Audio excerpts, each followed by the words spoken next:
Bom dia, quinta-feira, dia 5 de dezembro, diretamente aqui dos estúdios do PT na Câmara, em Brasília, recebendo mais uma vez o nosso querido deputado federal Rui Falcão, do PT de São Paulo, que está conosco aqui para conversar sobre a conjuntura política do país, a semana aqui em Brasília. Mas, primeiramente, vamos desejar aqui um bom dia ao deputado Rui. Bom dia a vocês que nos acompanham aqui. E hoje vai ser o último programa do ano, porque semana que vem estarei numa reunião com o presidente Lula em São Paulo, no horário aqui do Ponto a Ponto. Na outra semana já é o recesso. Então, aproveito esse programa aqui, primeiro para agradecer a vocês o espaço, com a competência tradicional aqui da nossa equipe de comunicação que você coordena.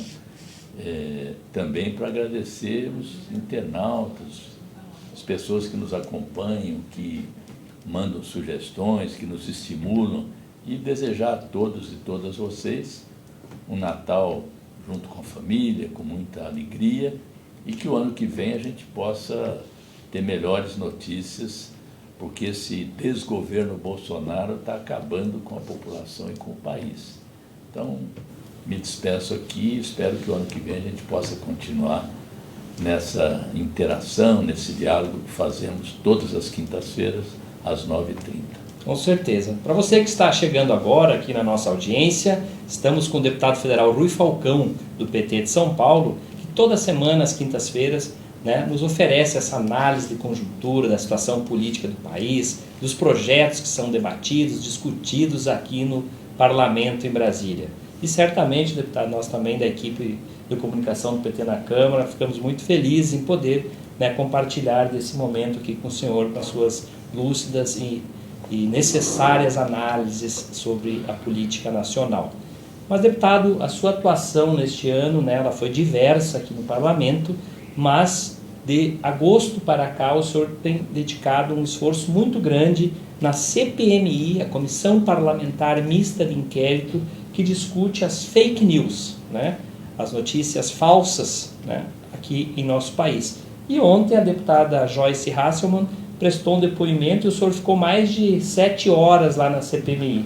O senhor poderia fazer uma síntese para nós? Para mim foi uma surpresa muito positiva, porque eu imaginava que, talvez pelos seus compromissos anteriores, pelo fato de ter feito uma campanha para o Bolsonaro, uma campanha nas ruas, e muito agressiva em relação ao Partido dos Trabalhadores, ela que se confessa com todo o direito que tem de ser uma parlamentar de direita, conservadora, mas ela nos surpreendeu, porque realmente fez revelações bombásticas aqui, surpreendentes, e que vão exigir da CPMI medidas, inclusive, de indiciamento de pessoas, de quebra de sigilo, enfim.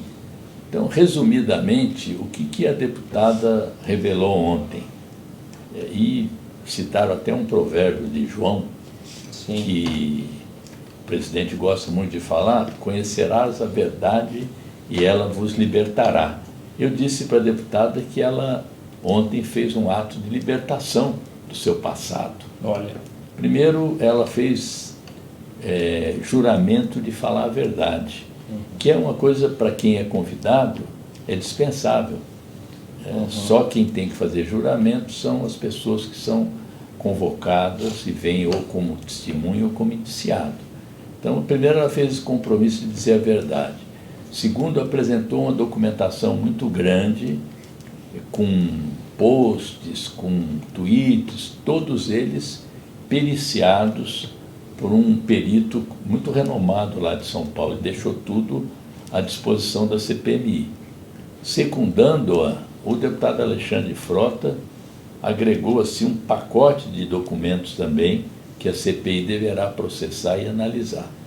Ela responsabilizou um dos filhos do presidente da República, o deputado Eduardo Bolsonaro, como a pessoa que comanda, que faz os primeiros ataques, que mira o alvo de quem vai ter sua reputação atacada, destruída. Responsabilizou o Eduardo Bolsonaro, disse que ele é responsável por um perfil chamado Bolso Feios, Bolso Feios. Bolso Feios, postou várias coisas desse Bolso Feios, identificou assessores de imprensa de parlamentares que difundem desinformação, as chamadas fake news, e aí se fala, não, mas cada um pode ter sua rede social, mas eles fazem isso no horário de trabalho, no horário de expediente, ou seja, com dinheiro público, eles estão disseminando falsas notícias ou defendendo o governo e tal. Disse também da existência do gabinete do ódio, que Sim. nós temos seguidamente denunciado, deu os nomes, eles trabalham diretamente com o presidente da República e acrescentou que há sim, ao contrário do que diziam quem estava inventando, que existe uma organização criminosa com comando centralizado, um núcleo político, um núcleo de difusão, um núcleo de influenciadores e um núcleo de pessoas que financiam, embora nesse caso ela sugeriu que a gente rastreasse o dinheiro, coisa que nós estamos tentando fazer, mas não deu o nome de ninguém nessa parte da organização criminosa. Disse mais, que um dos filhos do presidente também, o vereador Carlos Bolsonaro, tentou criar uma ABIN paralela, ou seja, um sistema de informação extraoficial para grampear pessoas, para seguir pessoas, que é uma atividade totalmente ilegal.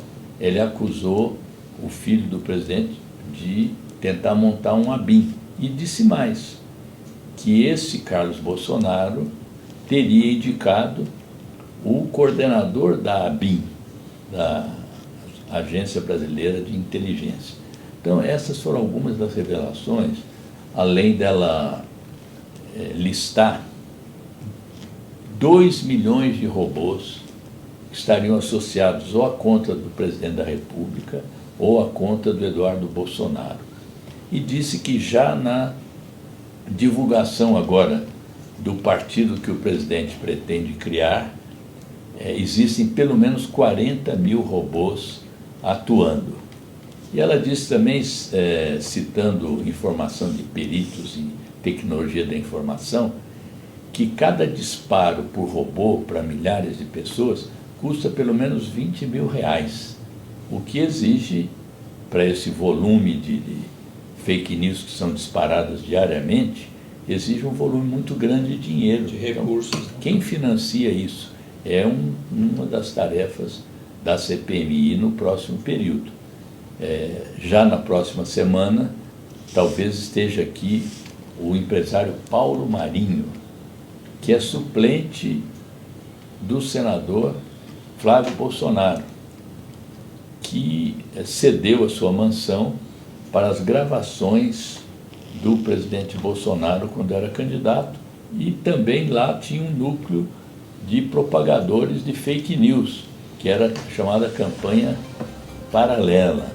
Então a deputada foi muito convincente no seu depoimento, depois recebeu várias provocações dos seus antigos parceiros de partido, e numa tentativa de desqualificar o depoimento e de desqualificar a própria CPMI. Teve coisas hilárias, teve depoimentos de deputados baixo nível, mas eu fiz questão de assinalar que aquela tergiversação, aquela tentativa de desqualificar a CPMI não desvalorizava as revelações que foram feitas ali com provas, documentais inclusive.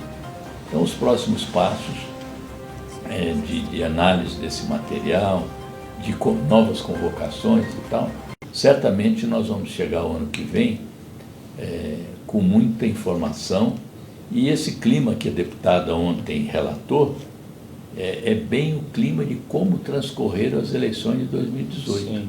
Certamente manipuladas, certamente com muita utilização de robô, inclusive com disparos a partir do exterior, que coloca muito em dúvida, muito em xeque a eleição do atual presidente. Nós estamos ao vivo com o deputado federal Rui Falcão, do PT de São Paulo, no programa Ponto a Ponto, direto aqui de Brasília.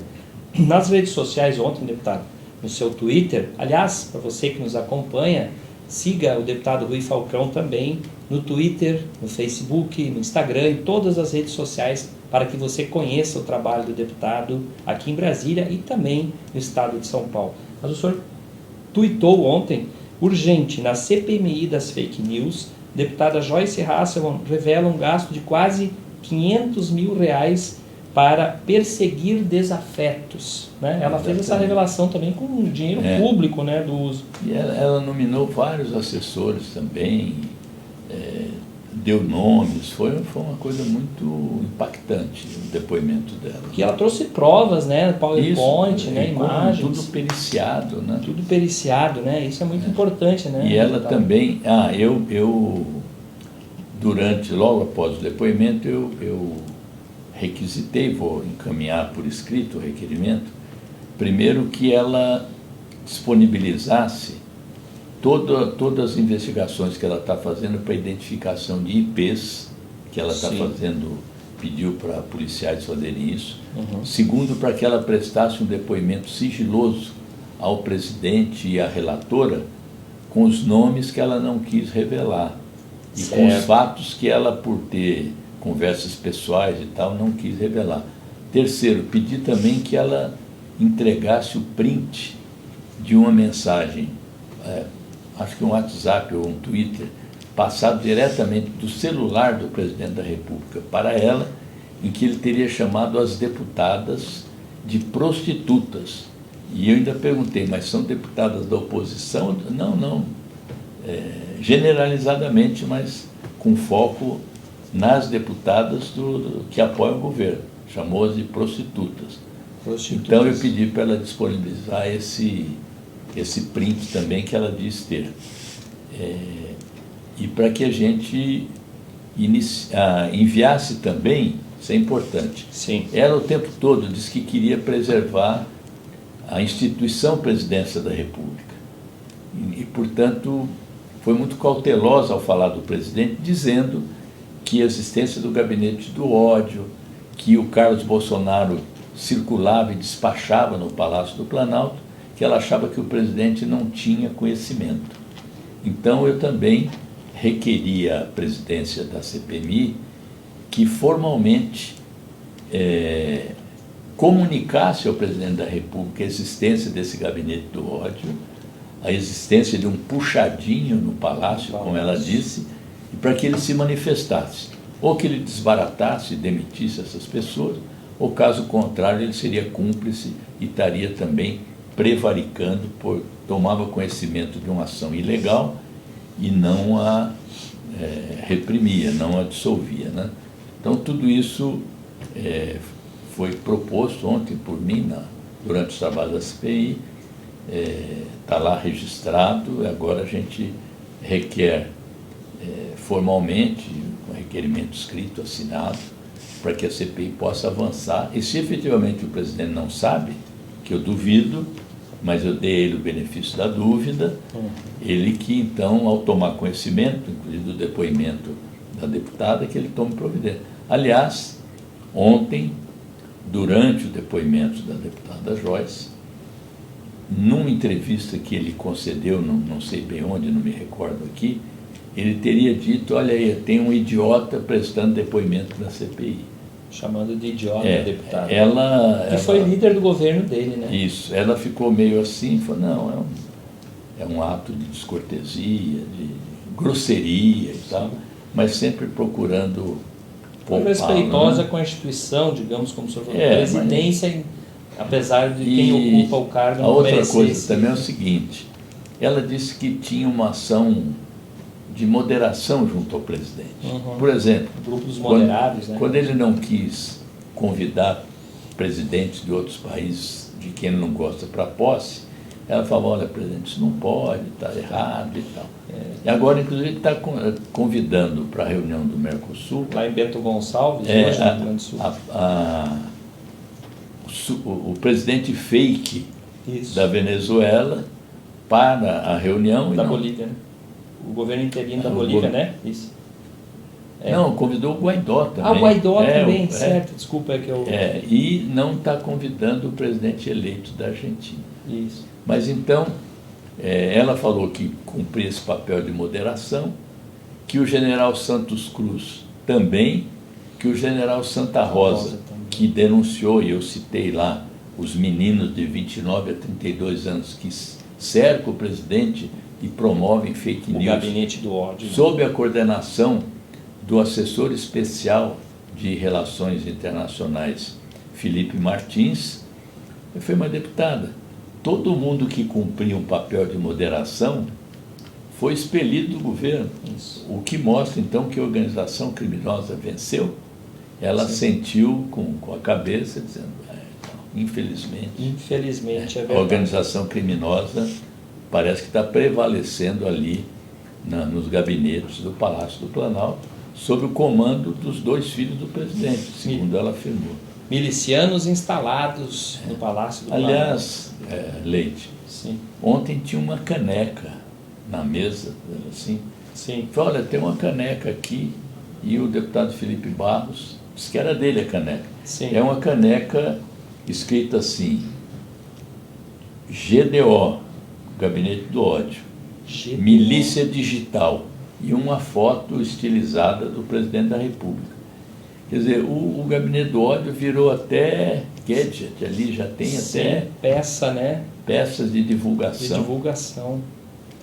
Mas, deputado... No âmbito da CPMI, quer dizer, é um desafio... É uma afronta, né? À República, às instituições, né? Ao Estado Democrático de Direito. A Ana Lídia Nunes Pereira diz que todo governo de Bolsonaro é composto por criminosos. E, ao mesmo tempo, ela aproveita, dá um bom dia ao senhor e diz que o senhor é o máximo. A Ana Lídia Nunes Pereira. De onde é? A Ana não diz de onde ela está teclando aqui conosco, falando. Depois ela pode informar. E ela pede a Ana a cassação da chapa do Bolsonaro já. Segundo ela aqui. Tem o processo no TSE, né? Exatamente. Enfim, deputado, mas falando ainda lá na CPMI, ontem levaram até um bolo, né? Bolo para comemorar um ano, né, de aniversário da impunidade do Queiroz. Impunidade do Queiroz. Não, e a nossa bancada, enquanto a gente estava lá na CPMI, também fez vários pronunciamentos, levou cartazes, o líder Paulo Pimenta fez um pronunciamento, como sempre, muito assim, entusiasmado, enfático, agressivo, no bom sentido, né? Sim. E o deputado Alexandre Frota levou lá um bolo para comemorar um ano de onde está o Queiroz. Na verdade, cadê o Queiroz, né? Está em São Paulo, está fazendo tratamento no hospital Albert Einstein. Ninguém sabe quem paga, porque os hospitais cobram muito caro, são tratamentos caríssimos, né? E, inexplicavelmente, o Queiroz está protegido ali. Está protegido por quê?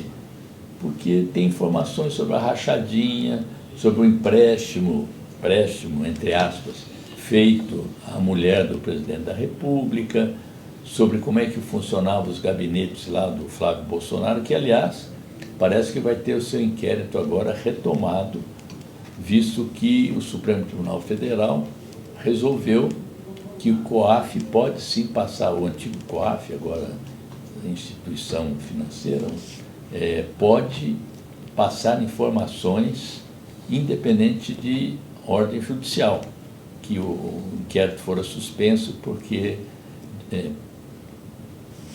o COAF teria passado dados sobre o deputado sem autorização judicial.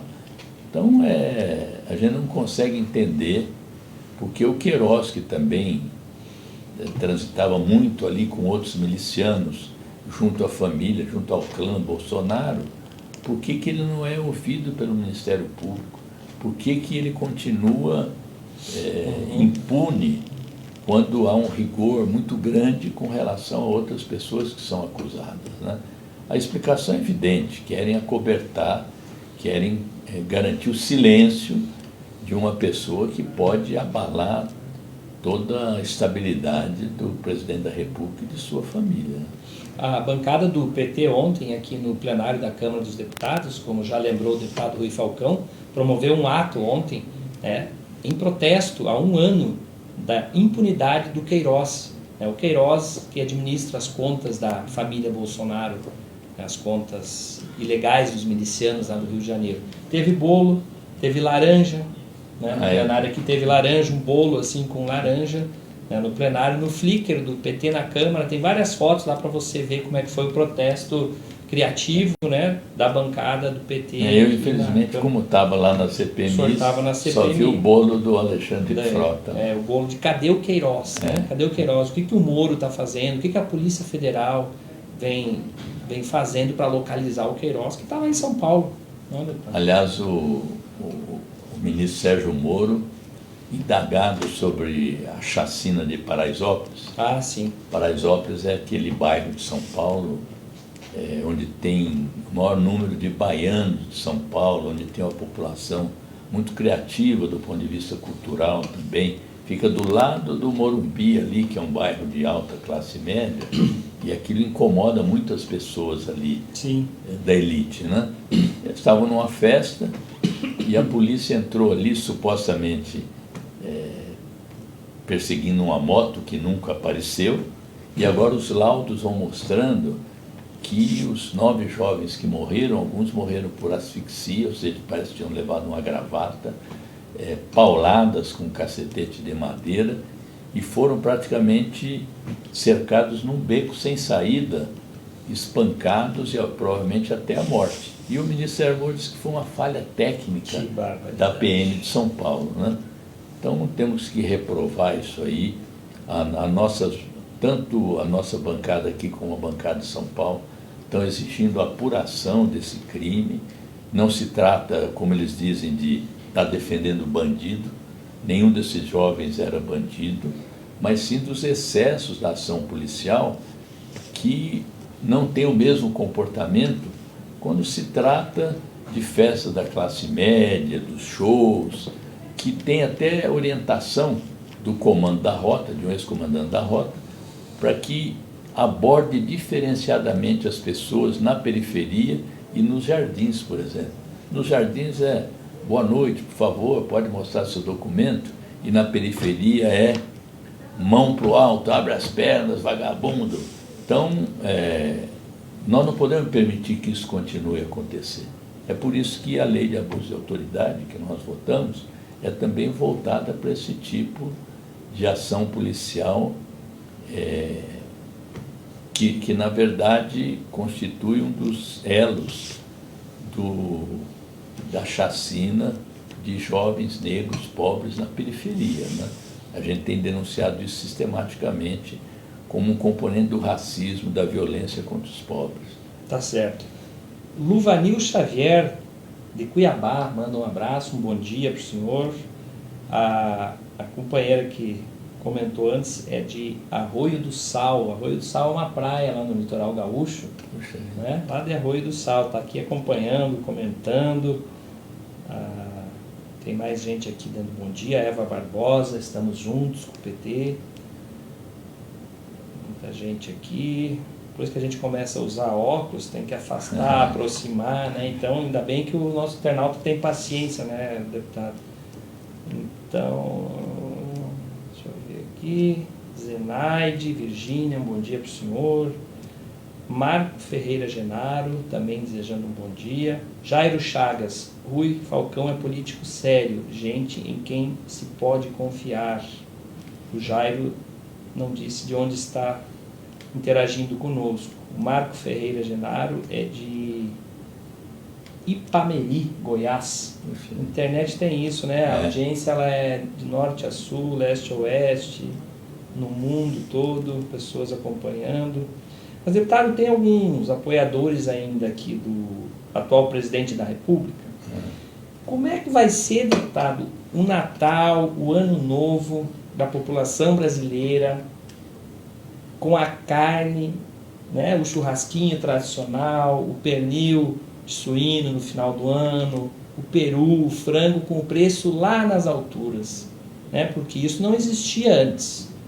Agora que Bolsonaro assumiu a presidência, a carne dobrou de preço, porque a prioridade é exportar e não botar comida na mesa dos brasileiros. O que dá para dizer para esses eleitores do Bolsonaro? Hoje eu vi um meme que é uma churrasqueira. Uma churrasqueira? Dizendo assim: vai em paz, companheira guerreira. Vai em paz, companheira Quer guerreira. dizer, vão aposentar a churrasqueira, porque não vão aposentar porque você pode fazer churrasco de abobrinha, de berinjela, que é o que os veganos fazem. Sim. Agora a população vai ter que virar vegana. Até estavam perguntando outro dia, quando houve uma alta do preço do tomate, sim, durante o governo da presidenta Dilma, a Ana Maria Braga botou um colar com tomate. Com tomates. Aí o pessoal está perguntando, será que a senhora agora vai pôr um colar com um pedaço de carne? Né? Um pedaço de carne. E também a minha bandeira jamais será vermelha, porque a carne não vai desaparecer. Então vai ser uma bandeira verde e amarela, que é a nossa bandeira, com ovos. E com verduras. Com verduras. Né? Mas a gente faz brincadeira, mas a situação é gravíssima, porque, primeiro, o número de desempregados continua muito elevado. As estatísticas que eles dizem que está aumentando o emprego é porque tem muita gente trabalhando por conta própria, sim, vendendo coisas, badulaques, pequenos. Terceiro, porque tem o trabalho temporário. E agora, no final do ano, sempre tem aquelas contratações para o comércio. Aliás, a Black Friday surpreendeu os comerciantes, que vendeu muito, mas provavelmente antecipando as compras de Natal também. Com certeza. De qualquer maneira, o governo está disfarçando isso, passando uma conjuntura de otimismo, embora estejam queimando reservas para tentar conter a alta do dólar. Receberam agora uma notícia ruim, porque apesar do Bolsonaro ficar bajulando o Trump, ele resolveu taxar as exportações brasileiras de aço e de alumínio e aço. E uma retaliação, sim, não se sabe por quê, mas de nada adianta o Bolsonaro bater continência para a bandeira americana, dizer I love you para o Trump. Ele faz a política dos Estados Unidos que interessa para os americanos e não para os sabujos aqui do Brasil. Então, a população com o salário mínimo encolhido, com o desemprego batendo a sua porta, com um endividamento elevado, não vai ter o Natal que teve durante os nossos governos. A gente tem que lamentar isso e não festejar. Sim. Porque eu gostaria que a população pudesse estar... tem direito a um Natal mais festivo, com mais conforto. Isso não vai acontecer. No período da ditadura, as pessoas diziam assim, a economia vai bem, mas o povo vai mal. Sim. Agora a economia vai mal e o povo pior ainda. Os dois, né? Tá certo. Deputado, além de toda a sua participação aqui nas atividades políticas, legislativas em Brasília, o senhor também tem apresentado projetos de lei. Isso. É importante, né, que o internauta conheça, né, pelo menos alguns desses projetos. Eu gostaria de destacar, se o senhor pudesse comentar, o seu projeto que trata da obrigatoriedade de empresas a manterem programa de promoção à igualdade de gênero, cor e etnia. É o projeto de lei 1126 de 2019.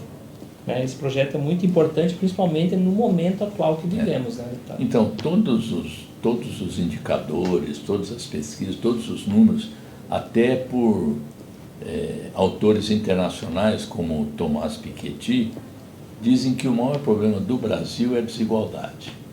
E está comprovado, nem o governo contesta isso. Agora, a desigualdade ela se dá no plano social, no plano étnico, racial também, e no plano do gênero. O que eu quero dizer com isso? Primeiro, tem 6 bilionários que têm o equivalente à riqueza de metade da população brasileira. O Brasil tem mais de 1.000 bilionários hoje. Segundo, 80% da população ganha abaixo de R$3.000. Terceiro, os homens, em geral, ganham um salário maior que o das mulheres. As mulheres ganham o equivalente a 70% em média do salário dos homens, desempenhando a mesma função. E no caso dos negros e negras, ganham 65% do que ganha um branco. Além disso, na hora das admissões nas empresas, há um preconceito com relação às mulheres. Vai ficar grávida, vai ter que tirar a licença e tal, vai ter um custo grande para a empresa. E com relação aos negros, por causa do histórico preconceito racial herdeiro da escravidão no Brasil. Então eu fiz um projeto de lei dizendo o seguinte, embora a Constituição diga isso, estou dizendo, nenhuma empresa pode pagar salários diferentes para homens e mulheres na mesma função, para negros e brancos na mesma função. E isso se estende, essa ideia da igualdade se estende na hora da contratação e na hora das promoções também. Para que isso possa ser efetivo, a gente cria uma comissão interna no âmbito das empresas, como se fosse uma espécie de CIPA, né? Para que possa, ao longo do ano, estar avaliando as políticas da empresa, e a lei prevê, inclusive, punições para quem não respeitar a lei. Esse projeto está tramitando, eu sei que sempre tem resistência quando se trata dessas questões, não causa nenhum ônus, não tem impacto econômico e financeiro para o governo, porque é um projeto para as empresas privadas, já que no setor público isso aí não é permitido, não tem como acontecer.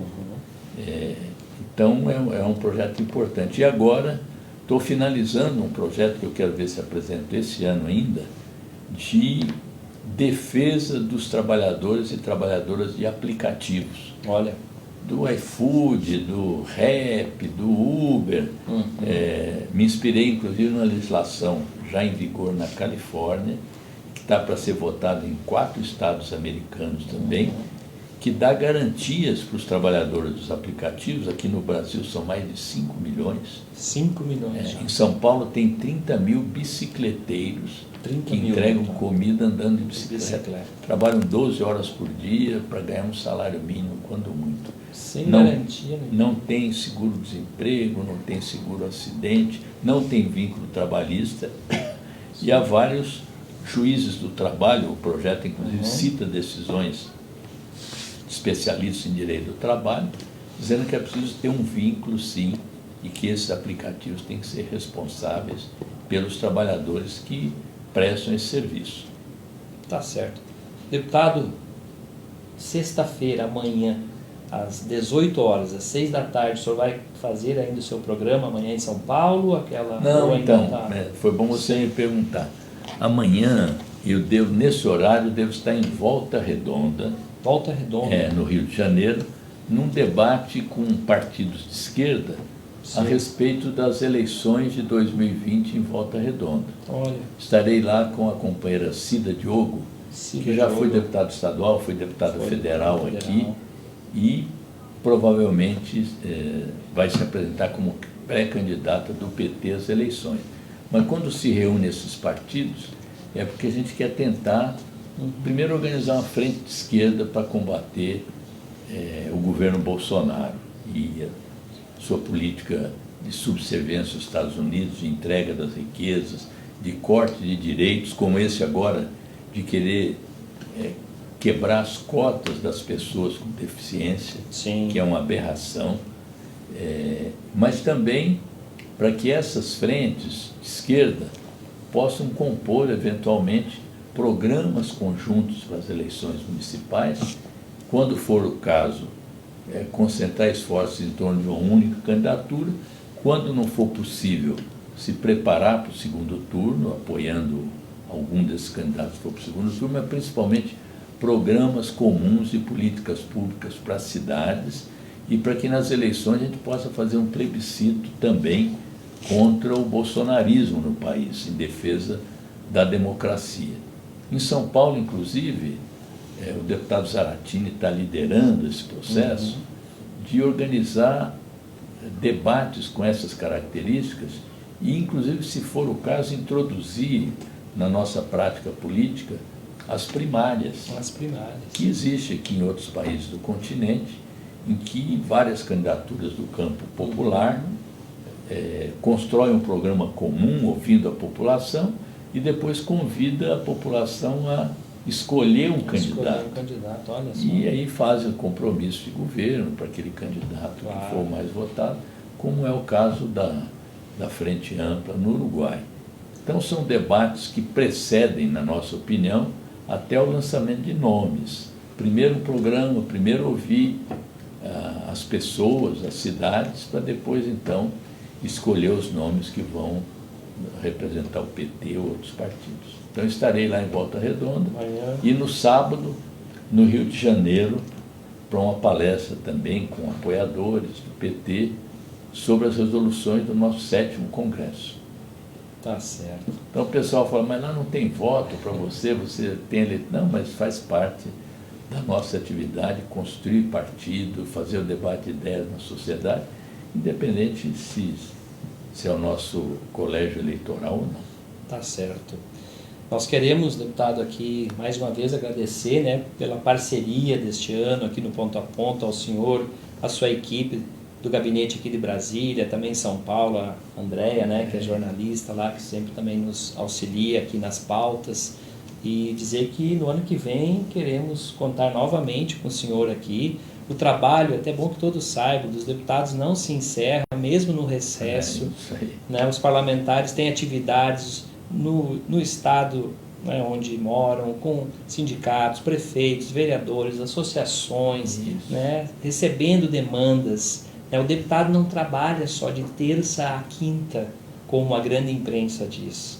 Ao contrário, o deputado trabalha de domingo a domingo, porque se você olhar a agenda, você que acompanha basicamente, o deputado acabou de dizer aqui, amanhã estará em Volta Redonda, final da tarde, para um debate, né, partidário. No sábado de manhã. No sábado de manhã, no Rio de Janeiro. E depois, sábado e domingo, fim da tarde, sábado e domingo, uma agenda em São Paulo. Também. Sábado e domingo, agenda em São Paulo. Assim funciona a vida dos parlamentares. Então é muito importante a gente quebrar, inclusive, essa visão equivocada, que não é real, de que o deputado só... vão para Brasília terça e voltam quinta. Sim, eles chegam segunda em Brasília, ficam até quinta, só que eles precisam atender, sim, lá no estado, no município, ouvir, né, as demandas que a população traz aos mandatos. Esta é a pura verdade.